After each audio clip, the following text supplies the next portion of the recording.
Ladies and gentlemen, presenting the nerdiest competition ever created by the Language of Bromance team. In this corner, obsessed with Star Wars and anything with swords, Richard! And in this corner, obsessed with the Ninja Turtles and scared of anything from the ocean, Shawn! Brought to you as a Pod Bros exclusive in association with the LOB Army. Tonight's competition is a Language of Bromance draft.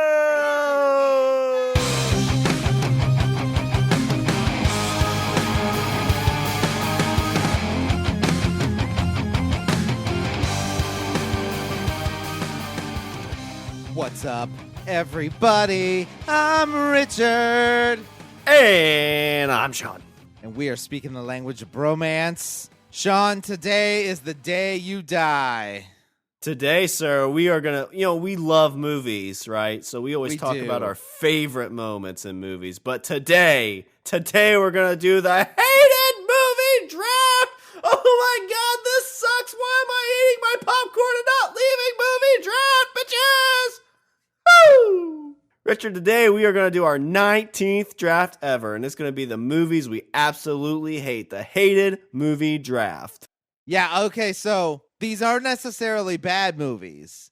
These are just movies that you and I personally dislike for whatever reason. So if you don't know our drafts, what they are, there are 7 rounds, NFL style. We flip-flop picks back and forth. Whoever has the first pick in the first round has the first pick in the second round, and we flip-flop back and forth until we get all the way through this thing we call our draft. Way back in the day when we started this, we flipped a penny to see who won, and it was me. So on odd drafts, I get to go first, and since this is an odd draft, I get the honors of the very first pick. Uh-huh. That's the way it works. This is the 19th time we've explained it. Yeah, we've done this 19 times. And so what we're picking here are movies that we hate. It's like Richard said, this is, maybe you absolutely love this movie, but for some reason or another, we hated this movie. So a lot. And it doesn't have to be one you saw in theaters necessarily. Maybe you get bonus points for that, but it could be a movie you've seen at any point in time. It helps you win, but in the end, everybody loses. So for my first round pick in this draft, it is a movie that you and I have probably mentioned more than any movie on this podcast that we absolutely despise. Yeah. It's a movie that you and I actually went to see together at a midnight showing. Yeah. I think this was my first ever midnight showing movie as well. Oh, yeah, that's so sad. Yeah, I got to go in all excited for this movie, and you know what I get? I get an emo dancing Spider-Man. For my first round pick, I'm going to go with the terrible, terrible trilogy movie, Spider-Man 3. Now, okay, so you say the Spider-Man trilogy. Do you think that it was intended to be a trilogy, and this was just the last movie of it? Or do you think that this movie is what effectively killed that franchise in that incarnation? Oh, no, it killed it. Like a Spider-Man 3, the movie that just ended, like, you know what? We're done here. Let's wrap it up. Let's wrap it up, boys. There's no need. Amazing Spider-Man 2 has that feel to it.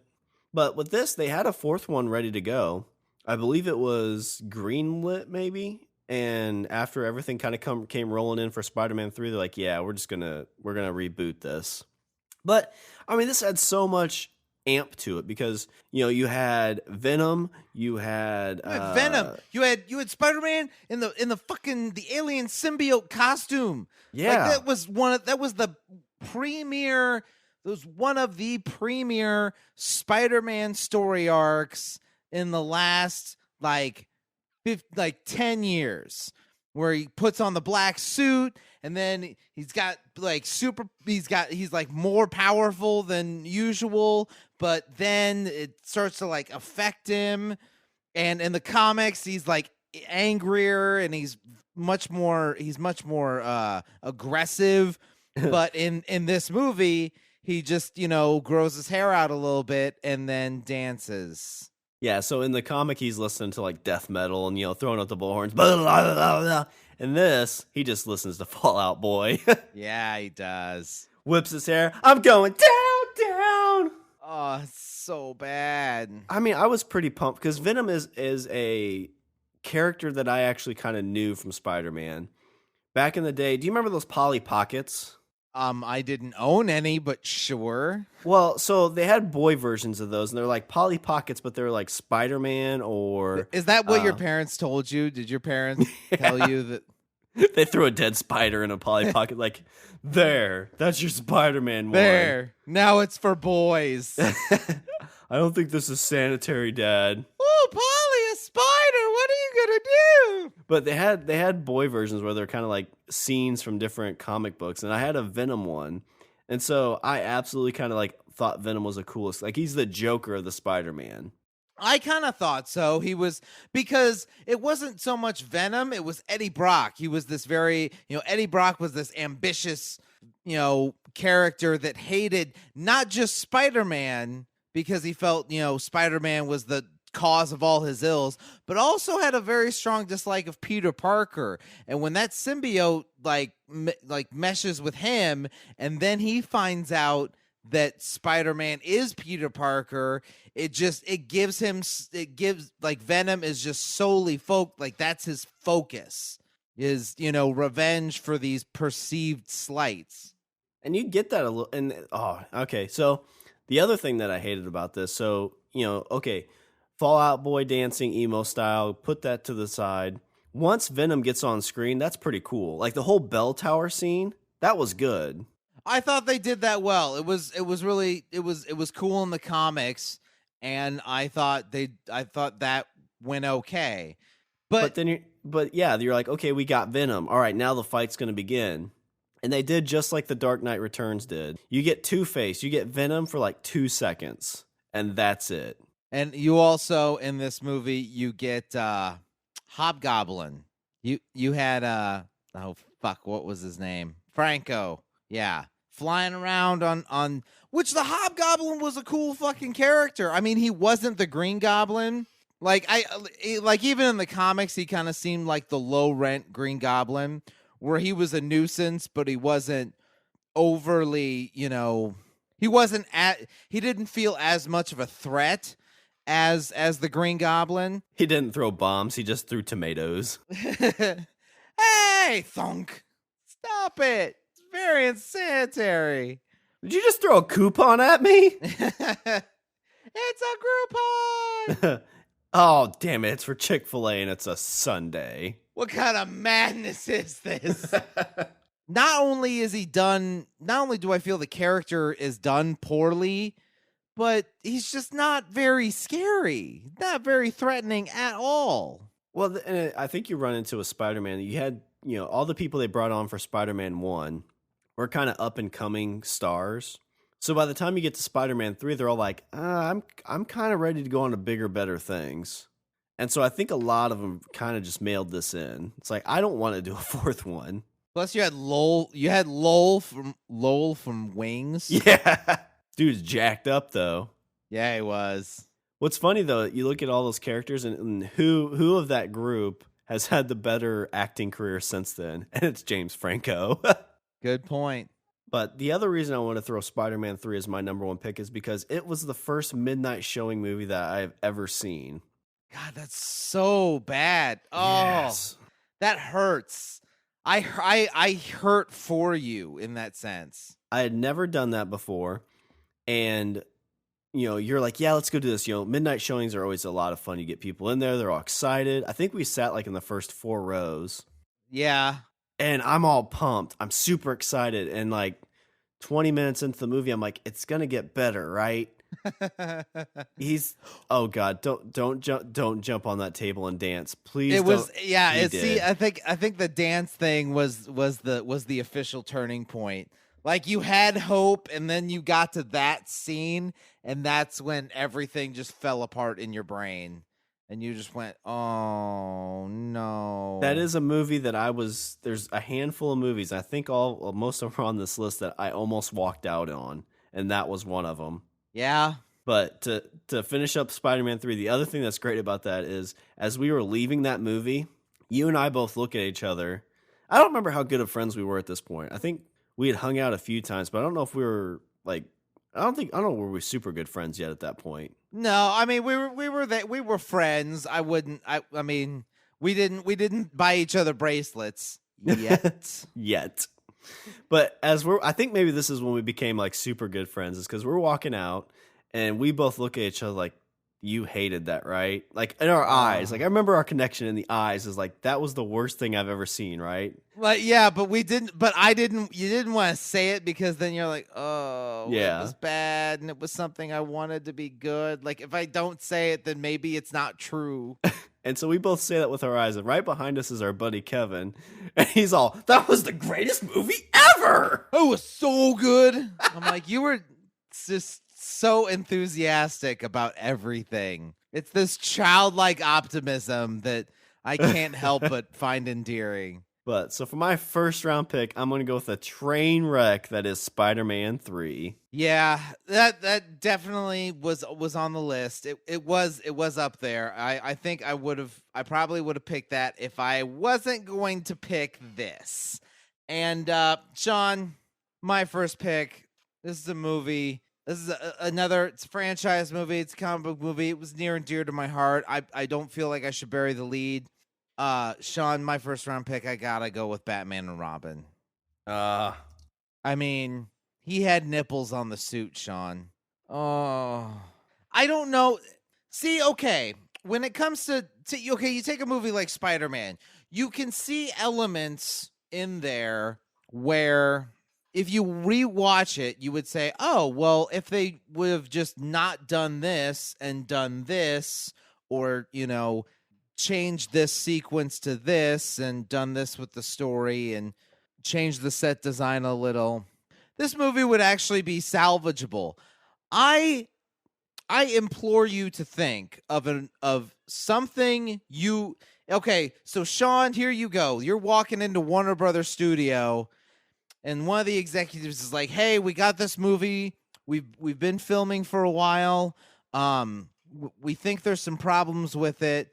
What do you suggest to fix?" And they hand you the steaming pile of shit that was Batman and Robin.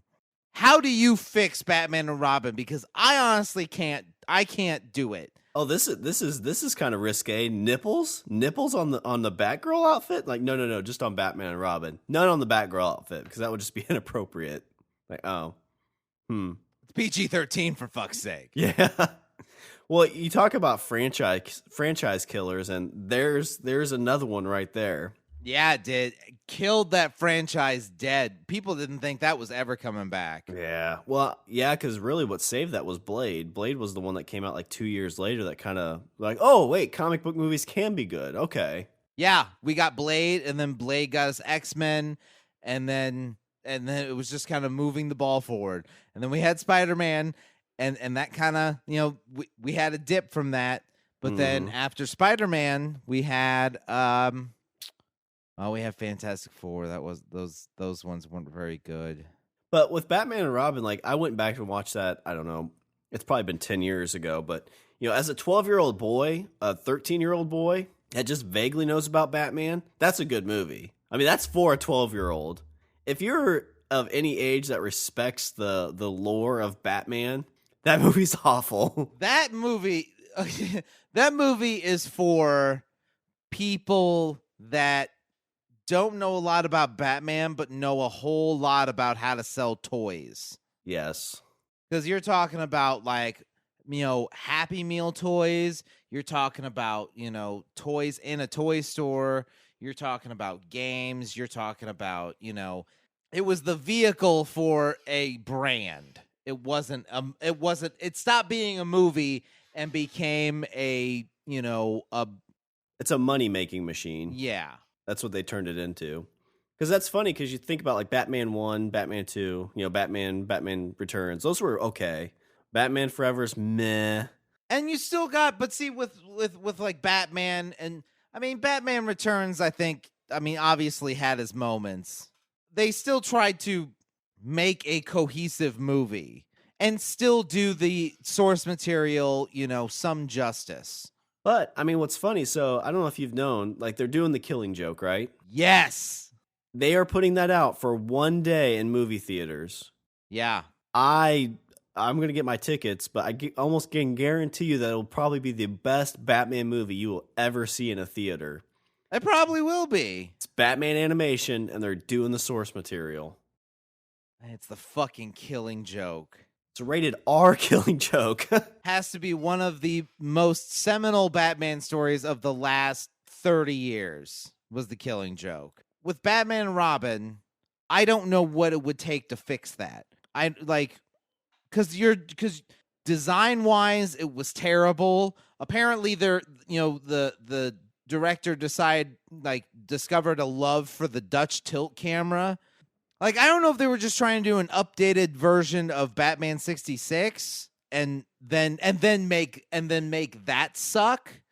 Because I would have watched Adam West wrestle a fucking shark more than this movie. The villains, and the thing, okay, we're talking about Mr. Freeze, okay? A villain that, granted, in the comic, when he was first created, was a very campy villain. Very campy villain. But when this movie came out, we had already seen what Mr. Freeze could do from Paul Dini when he did Heart of Ice. So there was a roadmap of how to make Mr. Freeze a really cool villain, and we didn't get that. But yeah, you see that. I mean, casting was wrong, director was wrong, the script was wrong, the set was wrong, everything in that movie was wrong. I mean, it seems like one of the things they started out. He had a Batman credit card.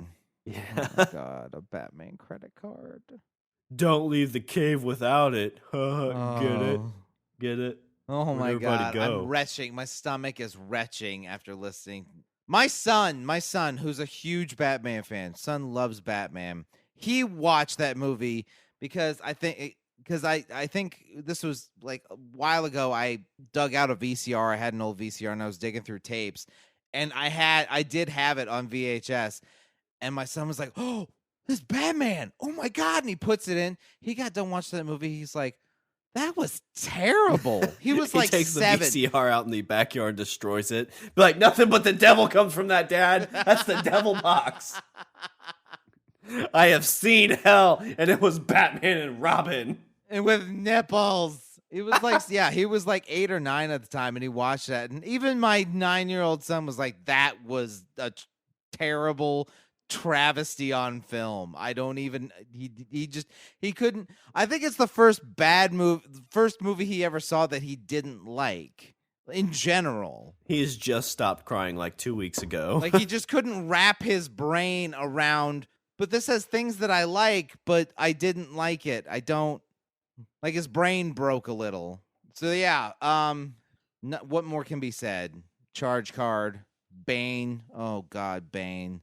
Batman Robin, first round, number 1, my number 1. So for my second round pick, this is another movie that I went to see in the theater. Had a huge like, oh my gosh, this is like the greatest movie ever. This is by this director's a genius.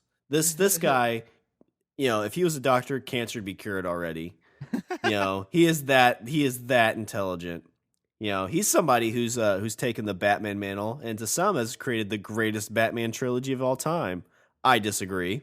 I am going to go with the movie that I was freaking long and wanted to walk out with. I'm going to go with the Space Odyssey, Interstellar. So this movie had me for, I don't know, maybe 45 minutes. It's, semi-futuristic. The planet's dying. We need to find something in the stars. I'm like, okay, that's cool. Interstellar, they're basically gonna try and find a new planet. Yeah. I will say, okay, I think this one you might get some hate tweets on this one, because this movie, I think that this movie was fairly well received. Yeah, I mean, like I said, because it's like, oh, this dude that created this, he's a super genius, and you can't say anything bad. It's like, oh, it looked pretty. I mean, it's space travel. That's cool. Yeah, but I don't need 45. I don't need 20 minutes of looking at a exhaust on a spaceship. I don't need that. I want story, and this had no story. Well, parallel dimensions. It wasn't parallel dimensions. Well, it wasn't parallel. It was like, I don't know. It was like he was in a space-time kind of loop, I think. Because he goes through the black hole because it's his only way, and he ends up space traveling. And he ends up in this like weird cube thing where he can see himself in the past, and he's trying to communicate with himself in the past. And I imagine he probably, because if it was me or you, what would happen is we'd like walk in and see each other, tugging one out and be like, damn it, well, I wish I could have seen something more beautiful. Well, it is kind of beautiful. And then I would be like, this is beautiful. And be like, holy shit, he can hear me. And I would be like, blow on it like the dust on the books. But I don't know. And then there's the weird, because the dude that played Venom was in it. He had a weird part that didn't make any sense. And I guess the ending didn't make much sense either, because like then they had a planet that was a spaceship. That's what they lived on. Yeah, I mean, it was kind of like, I mean, I got it. I understood the movie. I saw it. It was, it was okay. It didn't. Like, I think it was in that list of movies, like, I watched it so I could say I watched it. Yeah, definitely. But I don't feel like there's any story to it. It was visually pretty, but there wasn't any meat to it, any substance. I think it was Chris Nolan's kind of take on 2001: A Space Odyssey. Yeah, I can see that. Where, things, progress, and he kind of jumps forward in time into bits. And then at the end, he kind of tries to connect it back to the beginning.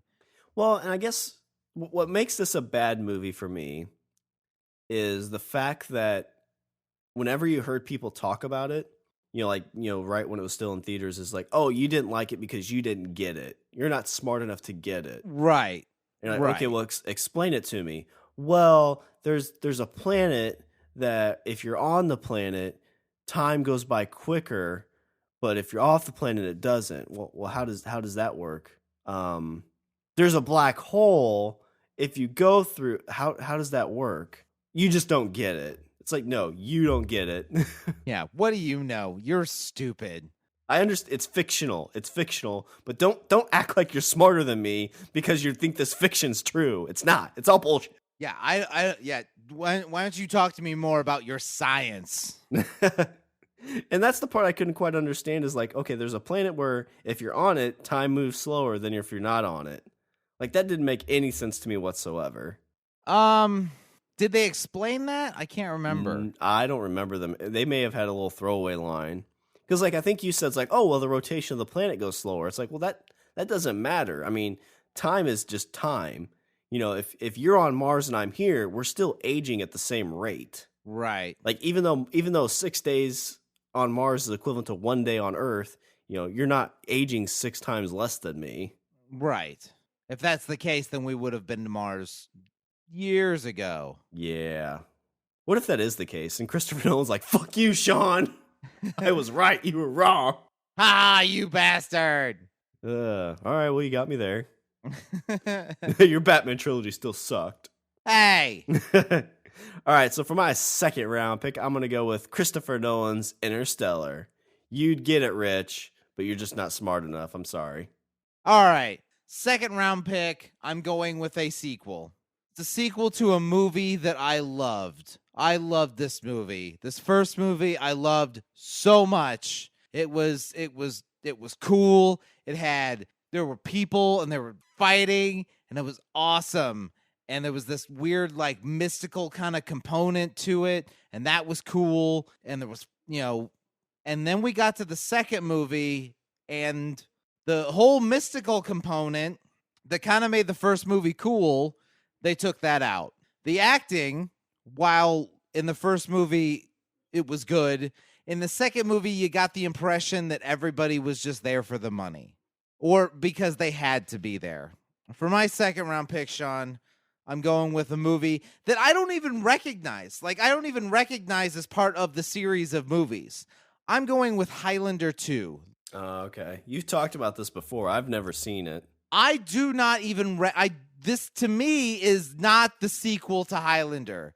Because in the first movie, in Highlander, you had Christopher Lambert, who was... He finds out, because he dies and comes back to life, you find out he is an immortal. And he meets Sean Connery, who looks so fucking cool and has got this badass fucking sword. It's a katana, and it's got this, like, pearl handle on it. And Sean Connery teaches him not only how to fight, but teaches him about the whole what it is to be an immortal and everything. Basically saying that there is a group of people on the planet that for some reason or another cannot die, but they're compelled to kill each other by severing off the head of the other individual. So when they meet, when they meet throughout time, they fight. And when they fight, some person gets decapitated. Because there can be only one. And when the other person is decapitated, like if you and I were immortal, Shawn, and I killed you, I took your head, then I would not only would I have won, but I will have gained all of your knowledge and power. Which probably wouldn't amount to much. You would have a lot of hopes and dreams and lots of tears, basically. It's pretty much it. Lots of tears. That I use as lubricant. You would learn erotic asphyxiation. That would be the thing you would gain. Worth it. So worth it. Okay, so eventually it comes the whole immortal situation comes to a head in the 80s at New York City because there's an event called The Gathering, and it's where all the immortals feel this like almost instinctual pull to the same kind of geographical location. And it's when there's only a few of them left, they come to one spot called The Gathering, and in that spot they will keep doing what they've been doing until there's only one left. And then that person will win the prize. And they don't really explain what the prize is. They just, that's just what they call it. So the whole thing sounds kind of cool, right? Bunch of guys, they can live forever. The movie kind of does like flashbacks between modern times and when he was like when he lived in Scotland in the 1400s, I think. All sounds cool. Okay, now let's get to the second movie. Apparently there's an immortal left. So the whole gathering thing, like, oh, that, fuck that. There's still some left. Okay. Turns out that apparently the whole mystical, people are just born immortal and then they don't figure it out until they die for the first time. Like, apparently that whole thing was, there's no mystical thing to it. Apparently they were all aliens from the planet, what was the name? East? Well, that's how you explain everything. It's like, well, I don't understand what it is. You know what it is? Aliens. Not cool mystical thing. They're aliens. And I honestly, I was angry. I watched that movie. I remember watching that movie. I didn't see it in a theater or anything, but I remember watching that movie, and it made me angry. Like, it was the first time I think I ever watched a movie, and I wasn't sitting there going, God, this is fucking terrible. This is a bad movie. I was mad. I was like, why did they take this really cool thing and fuck it up? You fucked it up. So you actually saw that in theaters? No, I don't think I saw it in the theater. I don't remember seeing it in the theater. But I remember watching it and just pissed off that they took something and just shit on it. And also I read up on it later. I guess Christopher Lambert was forced to be there he was under contract to do this second movie. so you could kind of tell his heart wasn't in it. Apparently, they did the director was so like incensed with the way the movie was put together that he released his own cut of the movie. Oh, They nice. call it the Highlander. They call it the Rogue cut. Okay. All right. So for my third round pick, this is another movie. I believe this was my second midnight showing movie that I saw. God, you're like 0 for 2 on midnight Yeah. screenings. Have you ever been to a good midnight screening of a movie? I don't think I've been to one since the second one, actually. This kind of stopped me from going to them. That's so sad. You and I didn't go to this movie together, but you were in the same theater I was. I went with the buddy we went with on the Spider-Man 3. So the first movie I saw, I didn't care too much for. Like, I was like, meh, it's not bad. It's not my cup of tea, but, you know, it's Johnny Depp. Little teaser there. It's Johnny Depp. Oh. Johnny Depp does everything right. And then you get, like, this weird battle on a hamster wheel on an island. So, Richard, for my third round pick, I'm going to go with Pirates of the Caribbean, The Dead Man's Chest. So I believe this was the second movie in the series. Yeah, I think yeah. I honestly thought you were going to go with the third one and maybe even the fourth one, because to me, like the intro to the third one I thought was good, but after that I kind of lost interest. Yeah, I vaguely remember. I think after I saw this, because I was meh on the first one, like it was like, yeah, it's a movie. But when I went and wasted 2 hours of sleep to go see Pirates of the Caribbean, Dead Man's Chest, when the only thing I remember from that movie is Johnny Depp fighting on a hamster wheel and a dead monkey, it kind of tells me that this isn't a movie for me. The thing with me in movies is I always try to see the good. I go into a movie wanting to like it. Like I think that me personally, I'm pretty sure that I would make for a terrible film critic, because like I root for the movie. I want the movie to do well. And so I kind of overlook certain things, because I want the movie to be a good movie. Dead Man's Chest, I think, kind of falls in that category. Like, I didn't hate it. I mean, there were things that I thought were kind of campy, but I kind of chalked that up to, it's a Disney movie that's, kind of geared towards younger kids, and, they want some action and they want some kind of campy action, and let's go with this. I mean, that's okay. It's fine. Well, I think what kills those movies for me is the fact that, like, this one and Interstellar, they're just super hyped movies. Yeah. So you go in with a really high expectation, like, oh, I'm going to see like a really good movie. Like this, I may not walk out thinking like, oh my God, I want to make movies now. So I think we've narrowed in on your problem is that you set the bar too high. Well, I get the bar set too high for me. Yeah. That's why I don't try to read any reviews or anything anymore, because I want to walk into a movie with a clean slate. And it gets to the point now where I don't even want to watch trailers, because trailers pretty much tell you the whole thing there too. That's true. See, you need. Oh God, I'll tell you what you need to do. You need to cleanse the whole midnight screening thing. You need to go find a movie guaranteed to be a good movie and watch that. Well, I mean, that's what makes me nervous. Like Rogue One, maybe I should go see that at a midnight showing. But what if it's bad? The new Star Wars, I was kind of in that same boat. Like, maybe I should go see a midnight showing, but it's like, what if it's bad? See, you missed out on Force Awakens. Oh yeah, I think I saw it. I saw it the Saturday after it came out, and I've seen some Thursday showings, so I've gone and seen some of those. Maybe The Killing Joke, which we talked about a little bit later, that's kind of a midnight showing. Yeah. When I go see that, maybe that'll turn the tide for me. Did you see? Okay, I know this is off topic, but they released some photos on Rogue One, some pictures of the characters, and we get Darth Vader. Have you heard that they're reshooting a lot of stuff because the Darth Vader stuff was too dark? I did hear that. I heard that they were kind of. I apparently, from what I understand, is it was kind of shot a lot like a war movie, very gritty and dark and gritty, and they were kind of reshooting to lighten it up a bit. Yeah, because I guess like the scene was they compared it to like Darth Vader. If you played Darth Vader in like a Call of Duty game, like the new Battlefield, or like Private Ryan, like it's like Saving Private Ryan with lasers. Yeah, but he like lays waste to like 20 or 30 people, and I'm like, I want to see that movie. And they're like, well, we kind of want to make this PG-13.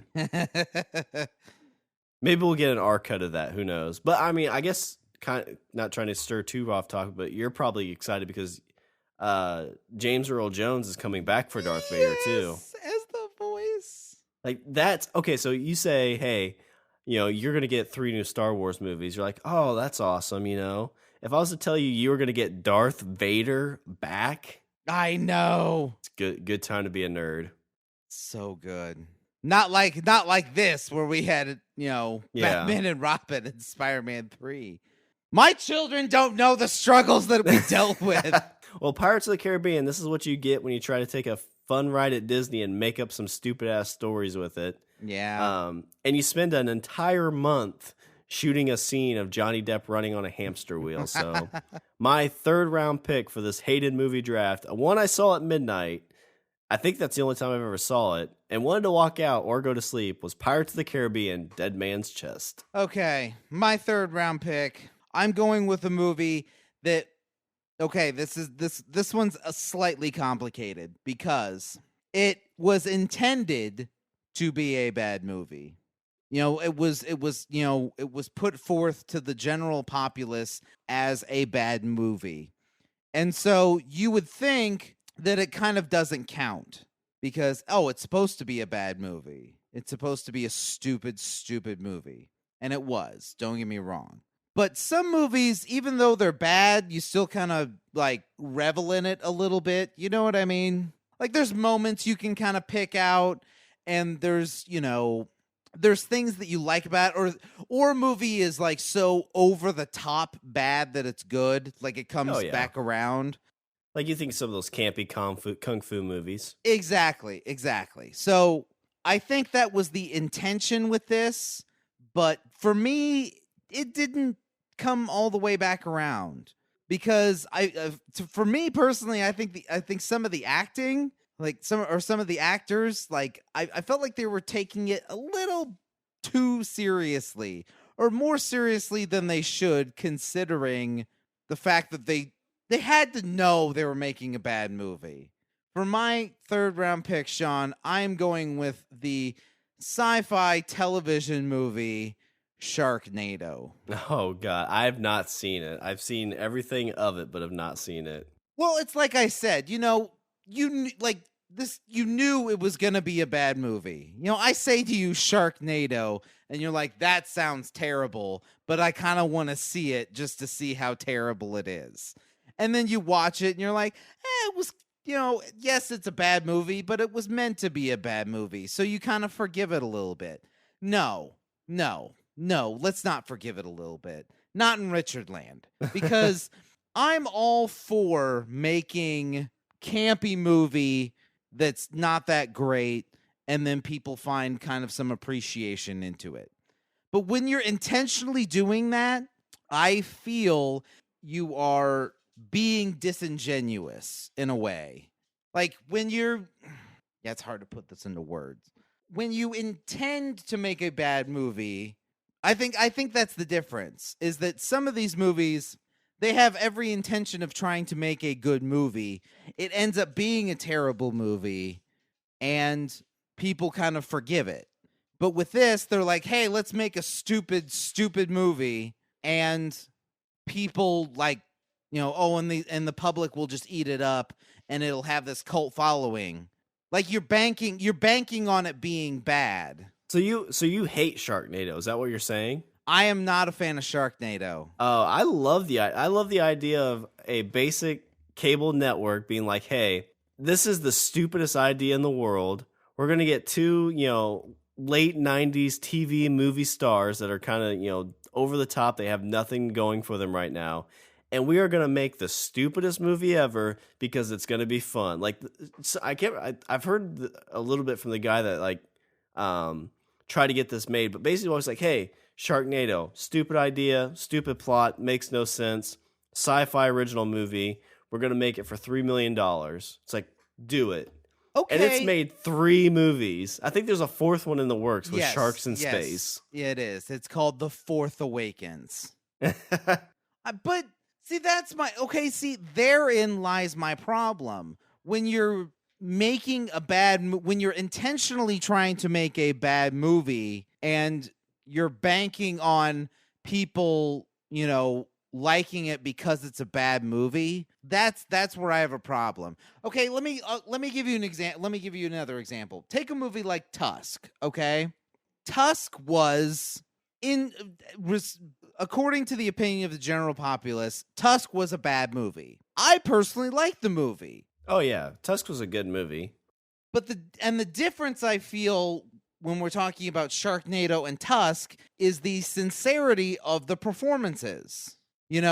Michael Parks, like, he delivers his lines in fucking full on conviction. Like, he's selling what he's saying.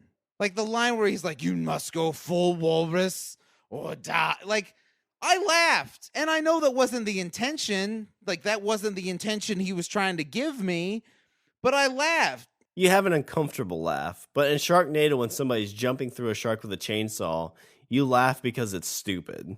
You laugh because it's stupid, and then it pisses me off because you're making stupid for the sake of making stupid. But I think, I get it. I get if you try to make something good and it winds up being stupid. Like, that's one thing. But when you're intentionally trying to make stupid, I feel like you're just trying to appeal to the lowest common denominator. Well, I think what I like about that is the fact that, so many movies set out to be these serious, great movies where they try to make a serious movie. Like Interstellar, like, they weren't trying to make a bad movie, and it was awful. But with like Sharknado, like, listen, this movie's terrible. You get it for free. Your basic cable package, you can watch this movie for free. It'll probably be online somewhere for free too. We don't care. We're just trying to not even like super entertain you. We're just trying to do this thing for an hour. Okay, but that would make sense. But now we're doing 4. So we're not just trying to fill an hour anymore. If we're at number 4 in the series, oh God, I can't believe I'm calling it a series. But I mean, to me, like, what does that hurt? I mean, these are just people that like have a stupid idea and people enjoy it. Oh, I'm not faulting. I'm not totally faulting the studio. I'm not totally faulting the people making the movie. I guess I am to a degree, but I more fault the people that are. I don't know. I feel like they're playing on something. They're trying to intentionally create a. I'd see. I can't. Kind of trailing off because I can't think of the right thing to say. It's. Basically, what you're saying, Richard, is you want to crush people's dreams. If somebody wants to create a Sharknado movie or an Octave Avalanche movie, they should be able to. But you're a dream crusher, Richard, and that's why you're going to lose this draft. I love a good campy sci-fi movie. But the difference is when you're intentionally trying to be a jackass. But there's always been movies like that, though. Like, there was, a good series of movies back in the day, like Mosquito and Tick and, like, all these, stupid movies that played on, like, very bad CGI, and that's exactly what Sharknado is. It's that version of this today. Those stupid but those stupid movies don't bother me because I feel like that wasn't the intention. Like, have you ever seen Mosquito? You've got Carlton from Carlton from Fresh Prince in there playing like a thug. There's a difference because that's that's a more low budget movie and they're doing what they can with what they have. Sharknado is a movie that probably at this point, especially at this point, can kind of have almost whatever budget it wants. And so, like, you don't really get to hide behind let's make a stupid low-budget movie anymore. I gotcha. You can't hide behind that, and, and then when it's a terrible movie, then like, oh, well, that's what we were supposed to do. This is the 4th one you've made. Like, can you try to make something at least sincere? Anyway, my pick, Sharknado, and I'm leaving it at that. All right. Let's see. For my 4th round pick, if we have any sentimental ladies in our listening group right now. They might get a little mad at me, but this is a movie that I saw in theaters again. And I wanted to walk out, but I was with my significant other at the time. And I did walk out to go to the restroom and sat on a bench for a couple minutes because the movie absolutely annoyed me. I'm going to go with the so-called love story. P.S. I love you. Really? Richard? Oh my God, I hate that movie. Like really? Her it was okay. So Richard, let's play this out in our scenario. You and I. Okay, I will say this. I will say this when it comes to that movie. I think that movie unrealistically set the bar for men everywhere because now all of us are like, I gotta do shit for you after I die for you to fucking. God damn it! Like, can I just be put in the ground and have some fucking peace? It's like, no, that dude was trying to survive cancer and he could write all these letters and he basically told me to go bang your best friend. It's like, wait, no, he didn't say that. Oh yeah, he did. He said somewhere in the letter, bang your best friend. Because that's what happens in this movie. That is what happens in the movie. She's like, oh, he dies. I'm sad about stuff for about 3 weeks. Like, oh no, he wants you to go on a vacation to Ireland, his hometown. Go do that. Oh, and meet this guy and bang him because that's what you should do after your husband, love of your life, died. Oh my God. It's been over a year. No, it wasn't. It was. No. It was like a month. It was was because he died. No, he died. And then it was like 3 months at least, maybe longer. It was 3 months. No, Richard, wait. if I die, No. Richard, you wait longer than 3 months before you podcast with somebody else. No, because just hang on. Because he dies, and then time passes. Yeah, I want to say it's at least 3. I want to say it's like, like she had a grieving period. Like she took a bunch of time off work, and I don't remember how. Like a month. It was not a month. Yes. Okay. So he dies. So he battles this cancer for like months. So the problem is like he can't bang her because he's sick. So she's like, oh, thank God, now he's dead. Now I can go get some dick in Ireland because that's what I've wanted for so long. Because so let's say there's a month. Okay, so a month passes and then she gets this letter. And then even more time passes. The letter doesn't say "go fuck my best friend in Ireland." That's not the first she letter. just assumes that. No bullshit. That was like the third letter that he goes. That she goes to Ireland. It's like I love you. More time has passed. I'm gonna say by the time she gets to Ireland, it's been at least like 4 or 5 months. It doesn't take 2 months to get to Ireland these days, Richard. They have planes. But there's time between when he dies and she goes to Ireland, and I'm saying that interval of time is like at least 4 months. So what kind of job does she have? She can take 4 months off of work. I call bullshit. So what you're saying is like the first letter is like, hey babe, stop just eating ice cream and be happy. Letter 2 is like, hey, make sure you remember to take out the trash and do the dishes because I'm not around anymore. And letter 3 is like, oh yeah, by the way, go fuck my best friend. Bullshit!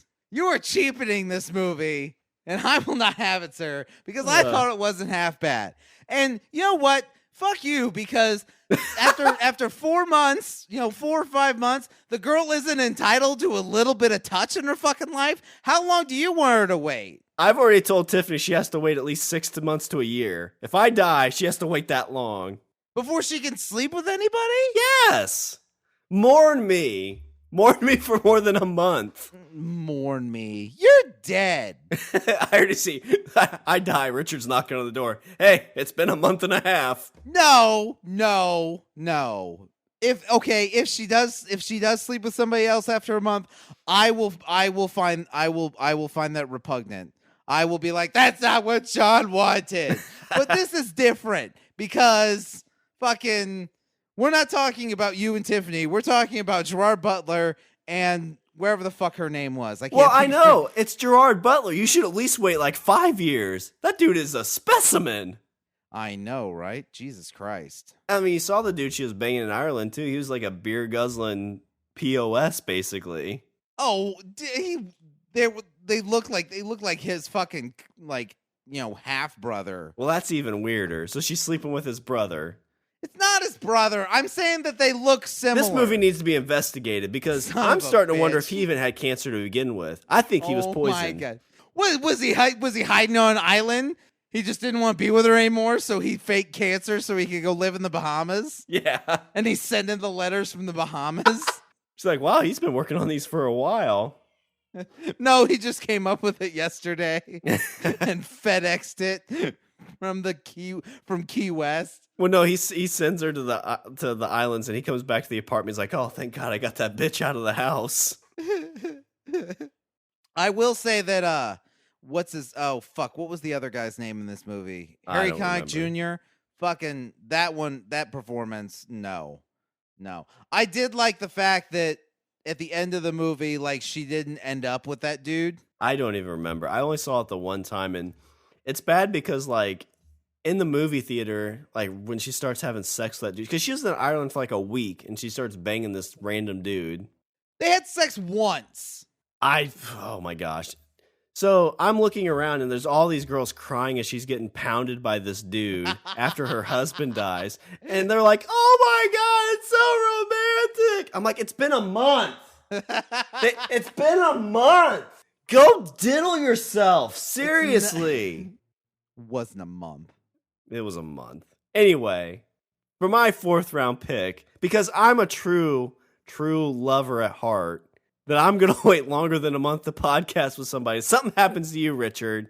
How long are you going to wait? Okay, wait a minute. How long are you going to wait? What time are we ending this? Because I got another show to do here in a bit.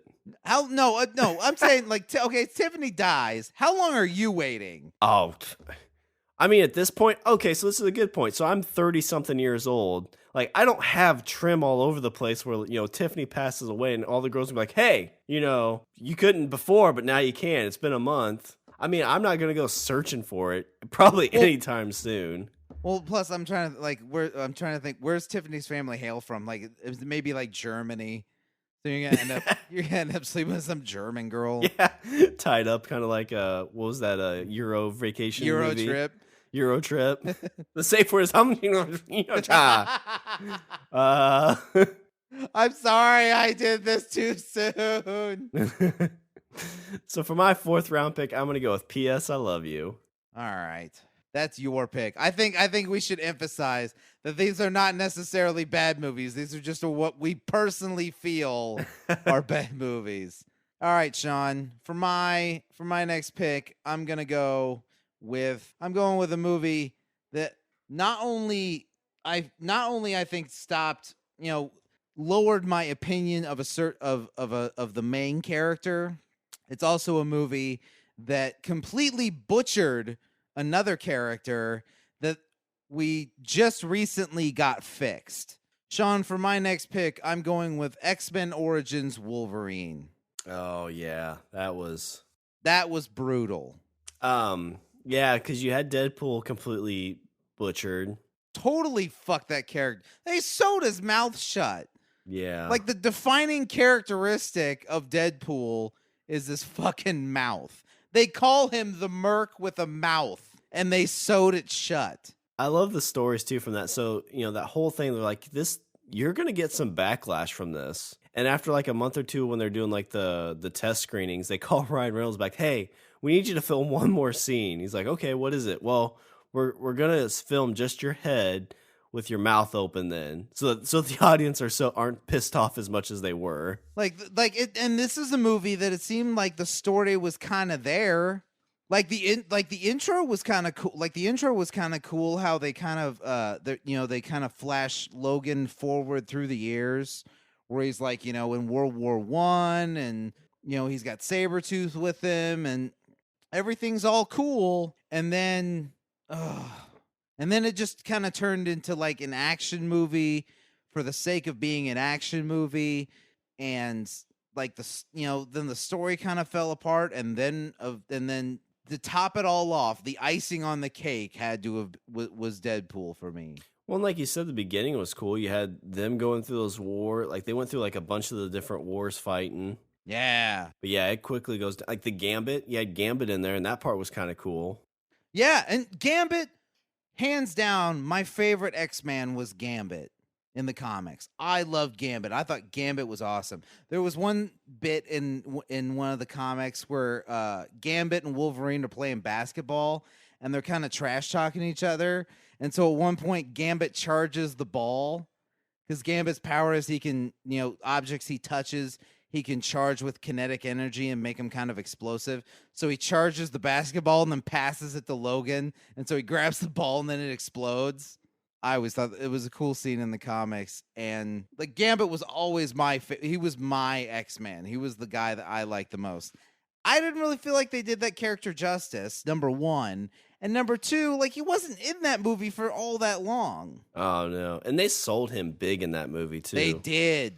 They were like, oh, this one's going to have Gambit in it. And I think people were like, oh, that's cool. Like, Gambit was a cool character. And I think that the studio didn't realize how much people liked Deadpool. I think that was their misstep.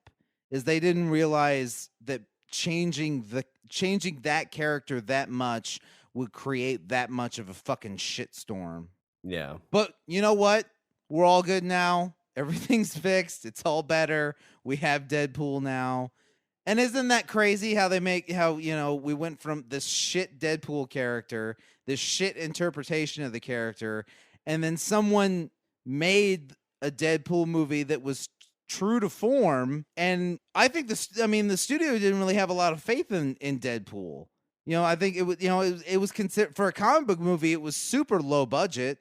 And then, I think that the studio was like, well, I almost wonder if they were thinking like, what about that Deadpool we did in the X-Men movie? Like like that was okay. Why don't we just do something like that? But then, why would anybody like this? And then it got that, it made $115 fucking million, and then, oh shit, So yeah, so my worst, oh god, it pisses me off thinking about it. X-Men Origins Wolverine. Hey everyone, this is Tom from the Say What Podcast, and I would love it if you'd swing over to saywhatpodcast.com to check us out as soon as you're done listening to this show. We handpick real news articles to poke fun at every week, like a lady from Florida attacking her boyfriend with a ceramic squirrel, or kids rubbing chapstick in their eyes to get high, or the guy who got arrested for repeatedly having sex with an inflatable pool shark. Yeah, I think you get the point. So tune into the Say What Podcast every Friday on iTunes, Stitcher, and at saywhatpodcast.com.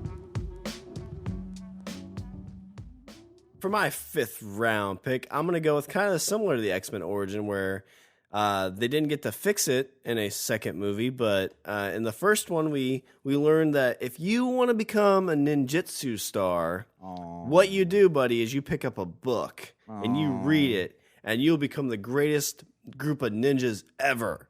For my 5th round pick, I'm going to go with a reboot of the Ninja Turtle movie. I'm sorry. Yeah, this was a midnight showing movie-esque. I went and saw it Thursday night, walked in, super excited, and within the first 3 minutes, you hear Splinter talking. You're like, oh, shit, yeah, here's Splinter. He's like, the city is being attacked by the ancient Foot Clan, who gained their name because they step over their enemies. That's not how they got their name. That's not. Okay, everybody, that's not. It'll get better. I wonder how they learned what's that book? How to Ninja for Dummies? Oh, huh. Damn.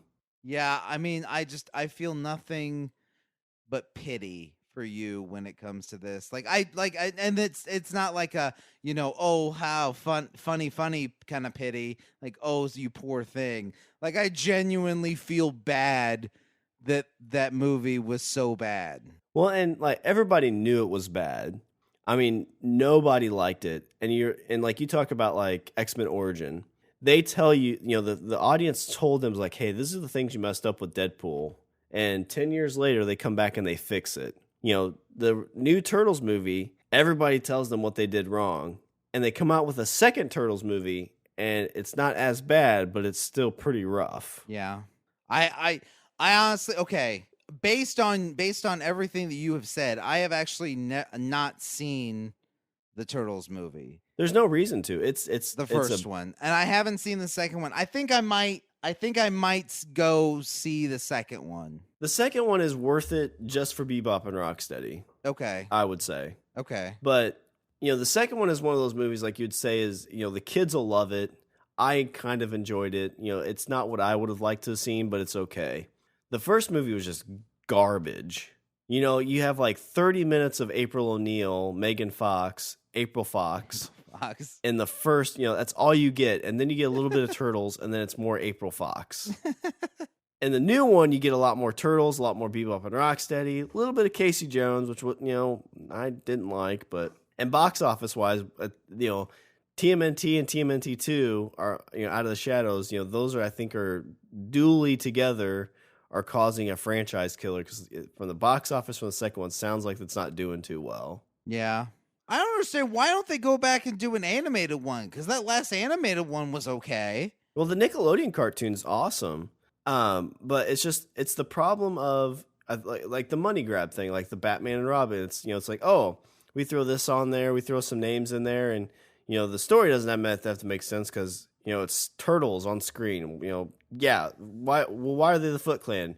Well, feet step over things, so they step over their enemies. So yeah, I mean, I do feel like it was a movie that, they were just kind of like, hey, let's put all this pretty stuff on screen and we'll figure out a story later to justify it. The action beget the story. The story didn't beget the action. You know what I mean? Yeah.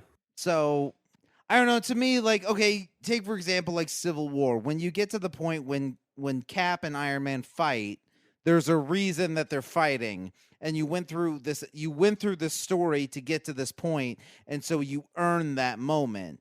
And when it comes to, I mean, like I said, haven't seen them, but from what it sounds like the action and the cool moments, quote unquote, in the movie. In Ninja Turtles, it seems like those moments aren't earned. Yeah, and that's, I mean, it's just a classic movie of you got to go find this, go do this. There's no like connection to the characters. It's just a movie to get on screen to make money. And I think that's when I say hated. I hated it because there was so much potential and there was so much build up, and I was so excited for it because it is my thing. And there were so many good things around it. The comic, the movie, or the TV show. There's a lot of good stuff, and it just missed the mark. And it was one of those movies you walk out and you're just like, I got to wait 4 more years to try and do this again. If they try and do it again. Yeah. Yeah. So for my 5th round pick, sadly, I am going to pick the rebooted Teenage Mutant Ninja Turtle movie. All right. For my next pick, I'm going with a movie based on a cartoon. I like the cartoon. Super intricate story, has like so many moving parts. It's almost like an animated soap opera. And then we got to the movie, and the movie was done so simplistically that it was almost it became a farce of the source material it was based off of.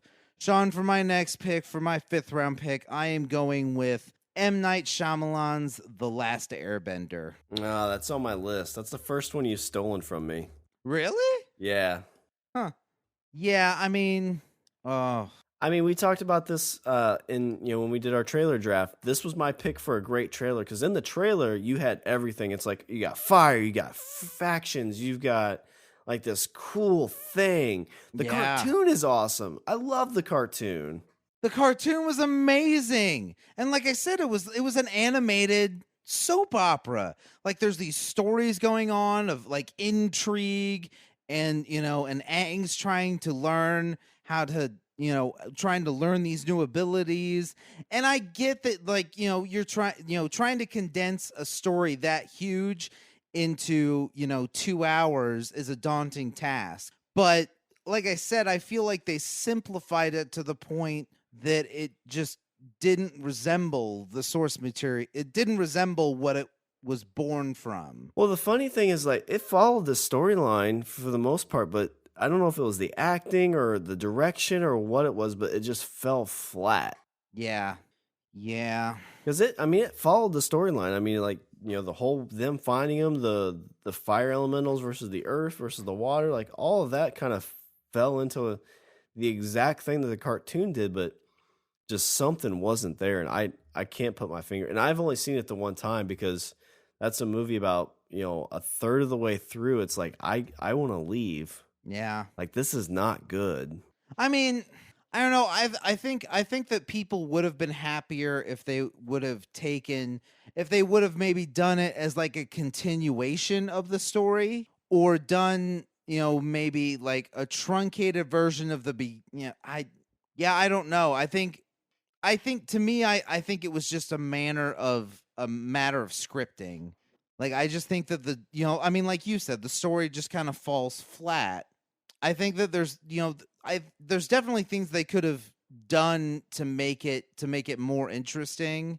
I mean, maybe it's just not a story that was meant to be told in 2 hours. Oh no, it's definitely an epic. Like, if there's a trilogy of a movie, that's it.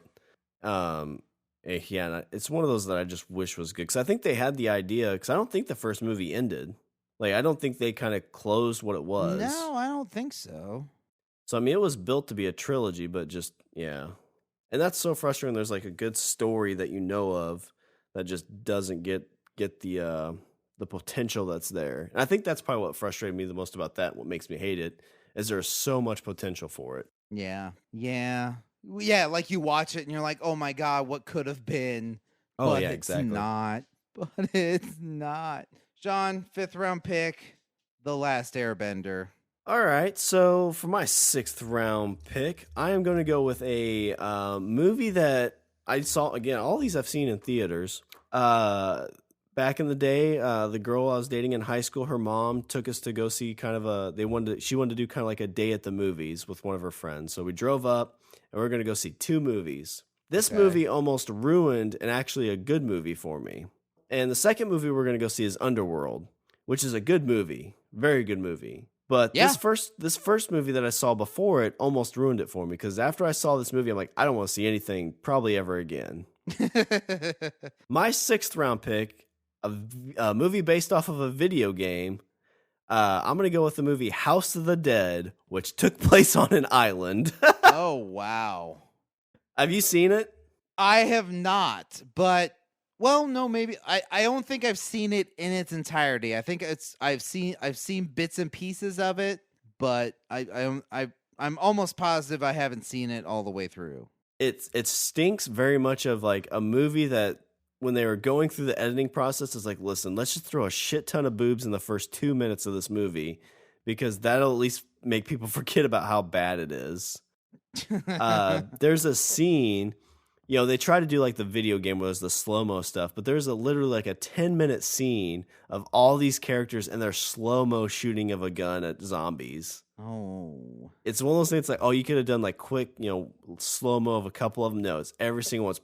Or intercut between like them moving and then like slow-mo stuff. Yeah. Oh, it's so bad. And it's one of those movies that I don't think anybody ever remembers, because it's like a rave on an island. Right away, you see a chick with some boobs. Some of the zombies, I think, are smart, but some aren't. Like, there's no real understanding, but there's a house, and the way they get it, House of the Dead, is there's a house or a cabin that leads into all this stuff that's going on. And so there's a house on the island. Yeah. So that's why they're calling it House of the Dead. I vaguely, I remember the game. I remember the arcade game. Game's awesome. I love the game. Yeah. I never got very far. It was I think I got past the first boss movie after lots of quarters. But yeah, it's basically a movie that was trying to build off, like Super Mario Brothers. It's trying to build off of a movie set or a video game, license. That's what they're trying to use. So for my 6th round pick, I'm going to go with House of the Dead. Oh, okay. For my 6th round pick, I'm going with a sci-fi movie based on a book done by what I consider to be one of the most evil men in the world. So guy writes a book. They finally make a movie based on this book. It's kind of, I mean, like the premise kind of makes sense, but then like, I don't know if it's, I kind of base my opinion on the performances of the actors, but to me, it just seems like a story that doesn't totally go anywhere. Shawn, for my 6th round pick, I'm going to go with the not that great movie, Battlefield Earth. I have never seen it. Have you've never seen it? Okay, so it stars John Travolta. It's based on a book by L. Ron Hubbard, which is why we get John Travolta in it. Surprised we didn't have Tom Cruise in this fucking movie. So anyway, it's set in the US, kind of in the future. These aliens have come, and I don't even I can't even remember what these fucking aliens are called.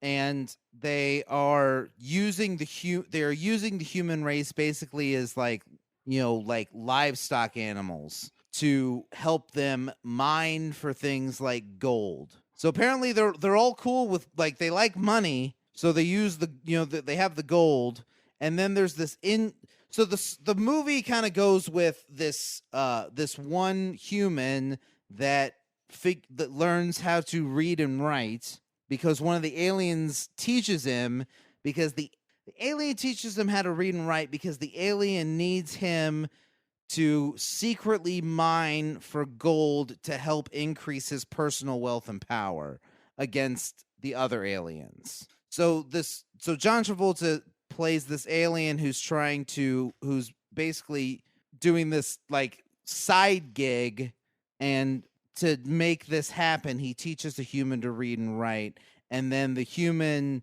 kind of with this intelligence basically organizes a revolt.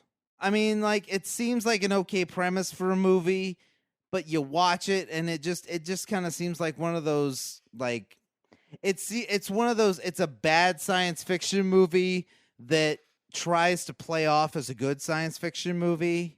Is it one of those movies that's trying to make like a political statement? I think so, but it gets kind of lost in this, plus like a lot of these, like, all the characters are very simplistic, and I did look up a little bit on this on Google. Roger Ebert called it the movie that was going to be referenced as like the seminal bad movie for years to come. Like, when people talk, like Roger Ebert said, when people talk about bad movies, this movie is definitely going to be involved in that conversation. Well, I think it's been so bad that like people haven't even seen it, so you don't hear it come up in too many conversations. Yeah, and like I said, also, like, book was written by L. Ron Hubbard, and so that's got that whole Scientology vibe to it. So it already feels like the whole thing's radioactive. You know what I mean? Like, you don't want to touch it. Yeah, there isn't really much else to say. It's just kind of one of those movies that it just, it's a bad science fiction movie that tries to be something that it really isn't. You can't really figure out, like, is it a comedy? Is it an action movie? And the whole thing just kind of like shits the bed. So for my 6th round pick, I'm going with Battlefield Earth. All right, so for my money shot pick, Richard, I'm going to go with a movie that, sometimes when you first start hanging out with somebody, usually a girl, sometimes you'll go see a movie that you typically wouldn't go see on your own, right? Yes, I think we as men, I think we can all agree that happens. This movie is a coming-of-age tale of 4 young ladies who find basically a magical pair of pants that they all just fit in magically. For my 7th round pick, Richard, I'm going to go with the Sisterhood of the Traveling Pants. I was lucky enough. I dodged this bullet. I have not seen this movie. I don't know if my wife has seen it. I'm sure she has, but I dodged that bullet. I did not have to see this because I totally agree. It's one of those movies that's definitely a movie that you're forced to go to. Yeah, I went with a girl I was just hanging out with and her cousin. I took her to it too. And her cousin and I are sitting there. And maybe I should have started hanging out with her cousin. I don't know. Because we look at each other and we're both like, oh my God. Like 10 minutes into it, it's just gouge my eyeballs out. Oh my God. Because the story is they find a pair of pants. All of them fit in it. And the moral of the story is really like, don't go to soccer camp and have sex with one of the guys there because you'll regret it. That's pretty much the gist of it. So it's a pair of pants that they all fit in. So do they each, so is the story told, is it like a round table kind of thing where like, oh, this girl has the pants now, so this is her story. And then. Yeah, pretty much like it's four now of them. This girl's wearing the pants. They're all different sizes too. Like one of the girls is a little bit bigger, but the pants fit all of them somehow. Oh, so they are magic. Like quote magic. Like they're not. I don't know if they're actually magical. But the only vignette story I remember is one of the girls takes the pants to like soccer camp, and she has the hots for one of like the counselors or what. Like it's not like creepy. Like she's of age and he's of age. Okay. But she lost her V card to him, and it's insinuated. And so when she comes back and gives the pants to the other girl, the girl's like, "What's this? It's all sticky." Oh, gross. Oh, Ew. really? Ew. Yeah. And so really the moral of the story is like, don't lose your V card at soccer camp, I guess. Yeah, and also clean your pants before you let people borrow them. Like, use a washer, for fuck's sake. I think there's only been like maybe one or two movies where I've put my head back and closed my eyes and just hoped to fall asleep, and this was one of them. So how convincing was the lie you made that it was okay, so that way you wouldn't get yelled at later? No, so I wasn't actually dating the girl at the time. We were just hanging out. Oh my God! So wait a minute. So you went to this movie with no intention of sex happening afterwards? I mean, afterwards I probably should have. But yeah. as we're leaving, like me and her cousin are like, "That was the worst movie ever, right?" I'm like, "Yes, it was." And the girl that I was hanging out with is like, "This is the greatest movie ever." Oh my God! I think she might have been crying at that point too. Oh dear Lord. And now I'm married to that woman. No, God, no. God, no. And we watch it every week. That was, I think that was pretty much the like, yeah, I don't think you and I are cut out to be together kind of moment. So this isn't working. And then she goes and takes off her pants and gives them to her friend. So for my money shot on the traveling pants, I'm gonna go with Sisterhood of the Traveling Pants. Well, Shawn, I feel like I have a running theme, and my theme is movies that shit the bed and ruin other movies.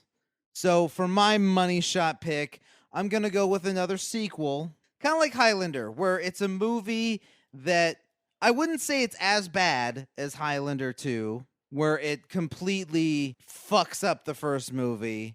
I just think this is a movie that took elements of the first movie and went way too far and made a bad movie and kind of fucked up the franchise. Shawn, for my money shot pick, I'm going with The Crow 2, City of Angels. All right. Now, have you seen this one? I have not. What are the things that you liked about The Crow? Oh, I mean the music, the darkness. The yeah. where it was off kilter, but it wasn't weird off kilter. The Crow 2 is like that, where it's dark and it's gritty, and there's some weird elements to it. The problem is that they take those things. The Crow 2 is what happens where you try to make too much of something. The City of Angels, they take the dark, grittiness, or they take the dark kind of off weirdness and turn those dials up to 11. I would say The Crow is like an alternative music video.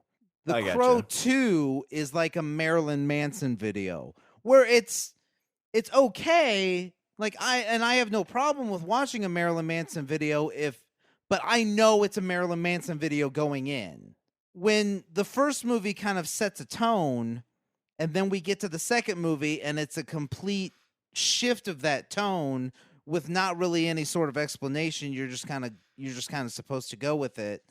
It throws you off balance. And I mean, you can say, I Brandon Lee was a fantastic actor. I loved him as the Crow. I wouldn't put the blame of this movie squarely on the shoulders of whoever it is that played the Crow in City of Angels. I can't even remember. I wouldn't say that the problem with this movie falls on him.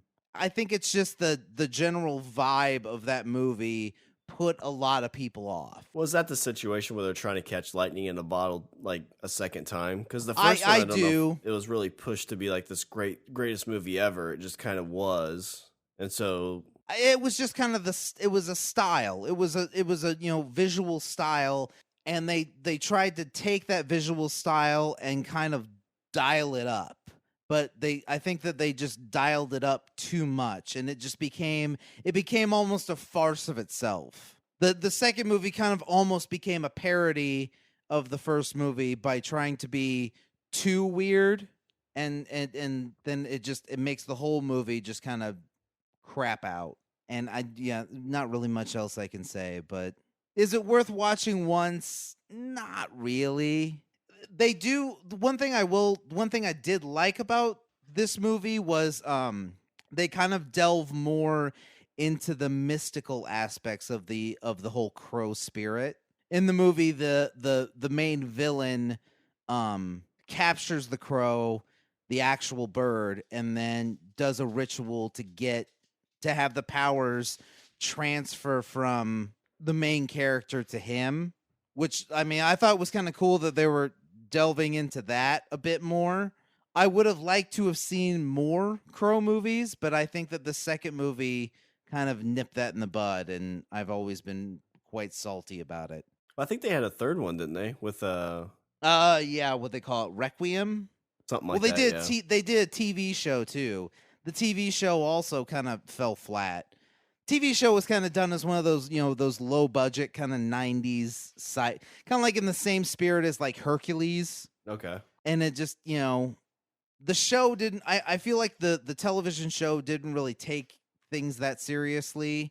And I think that the sequel, City of Angels, just kind of took the style, the visual style of the movie and just fucked it up. And now we don't get any. I heard they want to reboot it, so I mean that's kind of what you get. You fuck up a franchise, and then 5 to 10 years later, maybe you get a reboot. I know, but that means that we had to wait 5 or 10 years. Like, why couldn't we just get a good movie then? That's a good point. All right, well, let me do a little recap here. So for me, for my first round pick, I had Spider-Man 3. Second round pick, I had Interstellar. Third round pick, I had Pirates of the Caribbean, Dead Man's Chest. Fourth round pick, I had P.S. I Love You. Fifth round pick, I had the Teenage Mutant Ninja Turtles reboot. The sixth round pick, I had House of the Dead. And for my money shot pick, I had Sisterhood of the Traveling Pants. And for Richard, your first round pick, you had Batman and Robin. Second round pick, you had Highlander 2. Third round pick, you had Sharknado. Fourth round pick, you had X-Men Origins. Fifth round pick, you had The Last Airbender. Sixth round pick, Battlefield Earth. And for your money shot pick, seventh round, you had The Crow 2, City of Angels. I think you're going to get a lot of shit over Interstellar. And probably P.S. I Love You. I will give you shit over P.S. I Love You. I'm not defending the movie to the hilt. Like, that's not my, I mean, like, P.S. I Love You is not my Waterloo here, but, I mean, it wasn't that bad. And just some, I might get flack for this one too. On the other ones I had Iron Man 3. Yeah. I had the Russell Crowe Robin Hood movie. Oh, God. That was rough. That was rough. I had let's see. I had Howard the Duck. I had Leonard Part 6, which there was a couple times I was so tempted to pull that one out.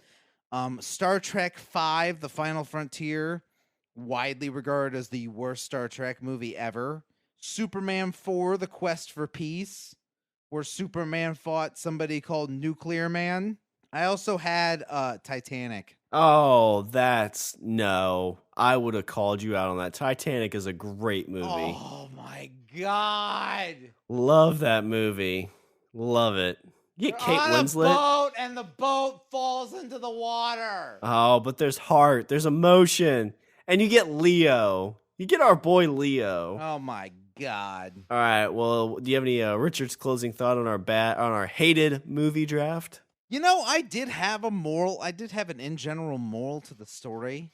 That a lot of these movies that we picked we had problems with the story. We had problems with the way things were made. And I think that beneath all that, I think that the reason that we so disliked a lot of the movies that we picked is, especially when it came to the science fiction or comic book movies, is that apparently the studio thought it was a good idea to stray away from thing that made it popular in the fucking first place. And so I think the moral of the story, you want to know what the moral of the story is? Do Deadpool. Go to the fucking source material, because there is a wealth of knowledge there and there are stories aplenty there. Do those. I don't think it's that, it doesn't seem like that much of a brain buster to me. How do we make a good comic book movie? Read the fucking comic books and do what they did on a movie screen, and everybody will love it. And I think that's my closing thought. If you want to do something, if you want to know why a lot of these movies fell flat, is because they strayed away from what made them great in the first place. All right, well, I would do a little bit of housekeeping. Visit our brand spanking new website, languageofbromance.com. It's so pretty! Follow us on Twitter. We're at languageofbro. Email us at eatthebeaver@languageofbromance.com. Like us on Facebook and subscribe and leave a review on Google Play Music, iTunes, and Stitcher. And don't forget to check us out on the Pod Bros Network, where you will not have any hated podcast whatsoever. That's right, because we stick to our source material, damn it. And if you want to join the LOB Army, go to our Patreon accounts, www.patreon.com/languageofbromance. Yeah. All right, well, is there anything else before I close her out? No, let's land this baby. All right, well, that's all the bromance we have for this show. I'm Shawn. And I'm Richard. And I say we eat the beaver. So seriously, if I die, how long are you going to wait before you partner up with somebody else for a podcast? Before we end the show, I just wanted to say, P.S. I love you. By the way, the answer to your question is a week. I have needs!